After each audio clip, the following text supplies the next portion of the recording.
Hej och varmt välkomna ska ni vara till ännu en vinnarfilm med mig, Alexander Södberg. Det är jag som är ordförande för Vinnarskolan. Och Vinnarskolan finns ju till för att just ni ska få de verktyg som ni behöver för att bli mer framgångsrika i era liv. Och idag hade jag tänkt prata om något som har faktiskt gnagt inom mig ganska länge, som jag egentligen borde tagit upp från början men som jag skjutit lite på. Och det är faktiskt gällande en artikel, eller vad ska jag säga, en intervju som idrottskommentatorn, allas vår folkkäre Jakob Hård gjorde med Charlotte Kalla ganska nyligen. Och det här var faktiskt en familjemedlem som skickade mig och jag tyckte den var väldigt intressant. Det var bara en kort beskrivning av intervjun, jag ska ta och se den i sin helhet sen. Men den handlar om just den här inre kritiska rösten. Och det här är kanske vinnarskallens allra största baksida. Det finns väldigt många fördelar med att ha den här vinnarskallen och att vara en tävlingsmänniska som helst vill vinna och hatar att förlora varje gång. Men det finns även faktiskt några baksidor med att ha den här tävlingsmentaliteten. Och den kanske största baksidan är just den här kritiska inre rösten som dyker upp många gånger. Och i synnerhet de gånger som man inte presterat som förväntat eller underpresterat eller presterat riktigt dåligt. Och det här är ganska vanligt bland idrottsmän. Och Charlotte Kalla tog upp det i den här korta intervjun att det ibland kom en sorts skam eller skamkänsla av att inte ha presterat som man ville. Och att det egentligen inte är någon utifrån som har satt upp de här förväntningarna på en själv. Varken tränare eller medtävlare eller nära familjemedlemmar, vänner, vad det nu kan vara. Inte ens tittarna, utan det kommer från en själv. Den här många gånger skamfyllda kritiska rösten. Och jag känner väldigt mycket igen mig i det hon säger.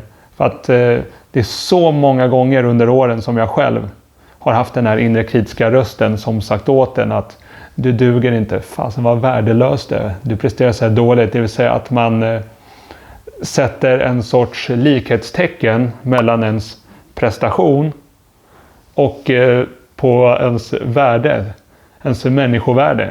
Och det här blir ju så att säga väldigt skevt. Att då blir det till sist att hela ens existens eller värde som människa är beroende av ens prestationer i vad man än gör.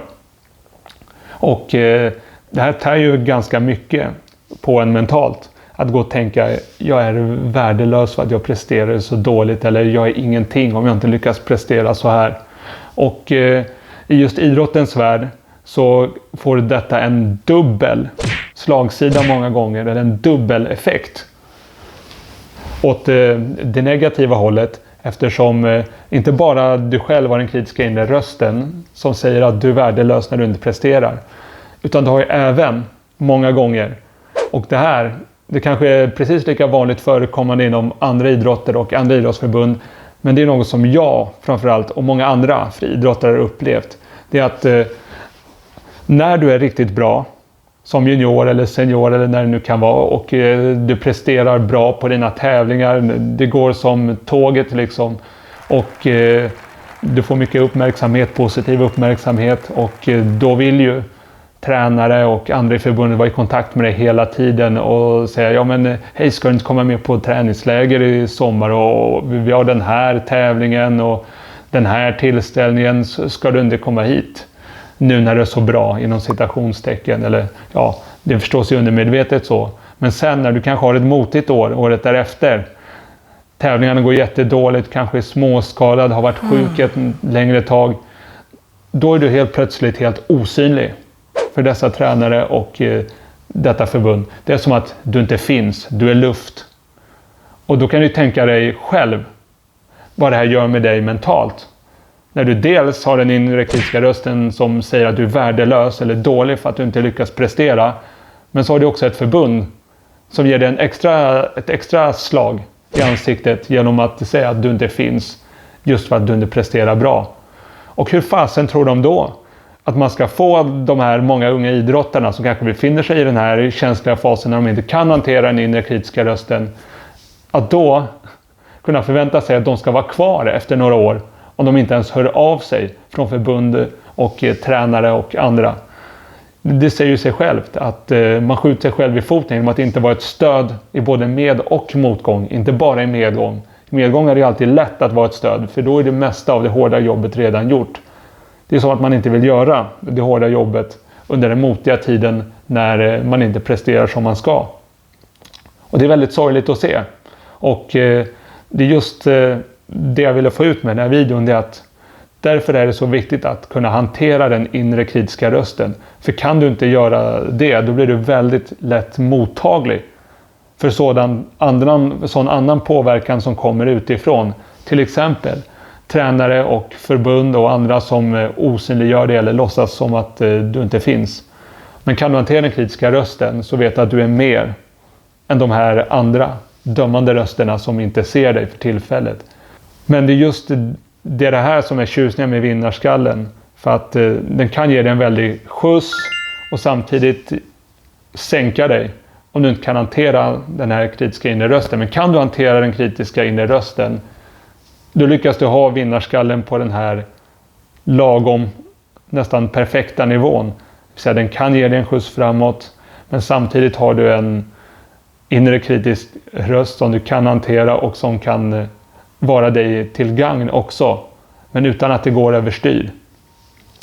Och det är det här som många av våra bästa idrottsmän har kämpat med väldigt mycket. Det spelar ingen roll vilken idrott det är. Det kan vara skidor, hockey, fotboll. Och en sån som Zlatan till exempel, han har ju många gånger haft en kritisk inre röst som han behövt kunna hantera. För annars skulle han ju fortfarande inte ha kunnat spela så här länge som han nu faktiskt gjort.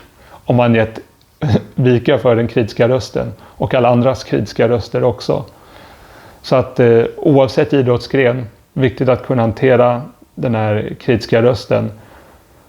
För att gör du inte det så kommer skamkänslorna upp och du sänker dig själv och kan inte ta det tillbaka igen. Men vad ska man då göra för att kunna hantera den här kritiska rösten? Finns det några knep? Att inte låta den ta överhanden och låta skammen och skulden ta över. Ja, det finns några knep som man kan använda sig av. Och det behöver inte vara ifall du är idrottsman eller det spelar ingen roll vare sig du är idrottsman eller försöker bli bra på någonting annat. Jag själv drabbas faktiskt av det här så sent som igår. Lördag den 26 när jag sprang tävling. Och det var första tävlingen för året. Och det gick så förbannat jäkla dåligt att jag tror jag aldrig har sprungit så himla dåligt i hela mitt liv. Förvisso sträckte jag mig på 2 ställen. Bland annat här i gluteus medius, men även andra foten här, senplattan under. Den blev väldigt ansträngd och jag nästan hoppade fram sista 2-3 kilometrarna kände jag. Så att även om jag drog på mig 1 eller 2 skavanker så sprang jag så himla dåligt att jag bara ville gå under jorden efter tävlingen, gömma mig och typ aldrig visa mig i det offentliga igen. Ungefär så kändes det.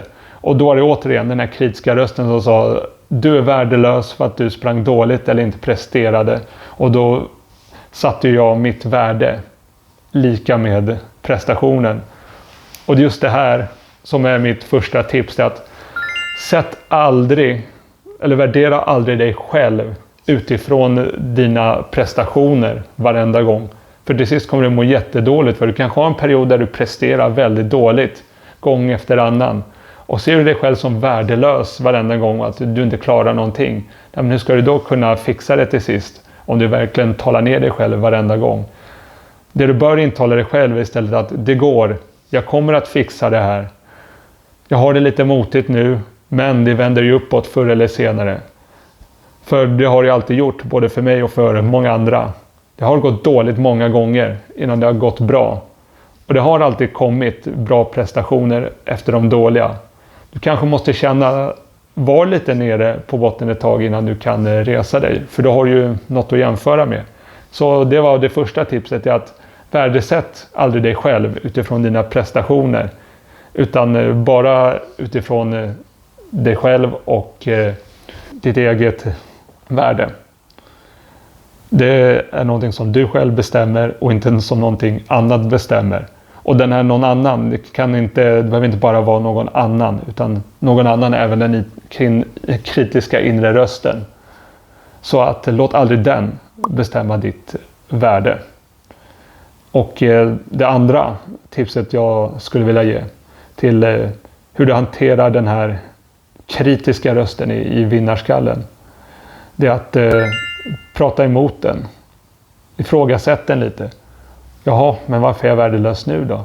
Har jag inte kunnat prestera innan eller? Vad säger att jag inte kan göra det igen? Alltså prata högt med dig själv och den här rösten när den kommer. För att när du börjar prata med den, under lugn och stillhet givetvis, utan något yttre brus, då kommer du höra själv hur löjlig den här inre rösten många gånger är. Det är oftast den som gör att du inte lyckas prestera. Det är den som får övertaget. Men lyckas du prata med den och inse hur löjlig den är, och då känner du till sist hur mycket mindre den blir. Du förminskar den och den tar inte lika mycket utrymme. Så det är det andra tipset jag skulle vilja ge. Att ha en dialog. Helst en högljudd dialog med den här kritiska inre rösten. Det är bara utav godo. Det är kanske något som du behöver göra varje gång som den här dyker upp. För ju oftare du gör det till en vana, desto snarare kommer du inse hur lätt eller hur okomplicerat det är att faktiskt förminska den och göra det till den lilla som den faktiskt många gånger är. Och så skulle jag vilja ge det tredje och sista rådet. Och det är att hitta din egen väg. Om det nu är så att du ska prestera någonting på toppnivå och folk inte är nöjda med dina prestationer, säger du hur dålig det är och så jag vet kan låta svårt det jag säger nu, men det är att försöka att inte bry dig om dessa röster. Du är mer än dessa röster.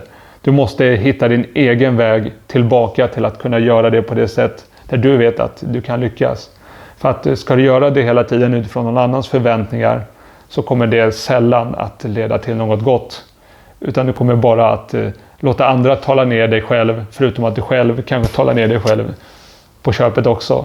Så att du måste göra det utifrån det du vill och hitta din egen väg tillbaka till att prestera igen. Du kanske inte kan göra på samma sätt som innan, utan du kanske får hitta nya vägar.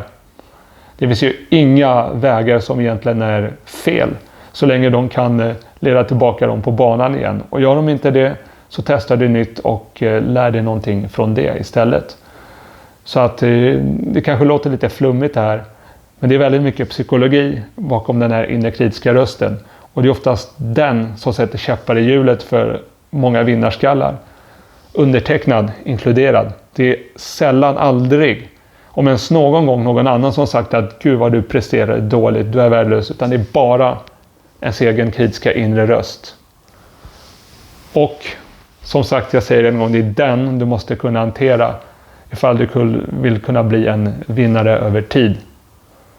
För att bli en vinnarskalle som står pall för tidens tand och många motgångar, så är ju att kunna hantera den här inre rösten både A och O. Och därför ska jag ge ett fjärde och sista tips, nu kanske sinnesnärvaro, det bästa tipset jag kan ge. Koppla bort dig minst en timme eller 2 om dagen. Hellre ännu mer från all den här elektroniken, allt det här bakgrundsbruset. För att genom det här bakgrundsbruset så får du all den här konversationen, den här dialogen med din inre kritiska röst. Och den behöver du nöta in varje dag. Eller kunna ha en dialog med varje dag för att till sist kunna övervinna den och kunna förminska den så effektivt som möjligt. Så att det var några tips från mig idag.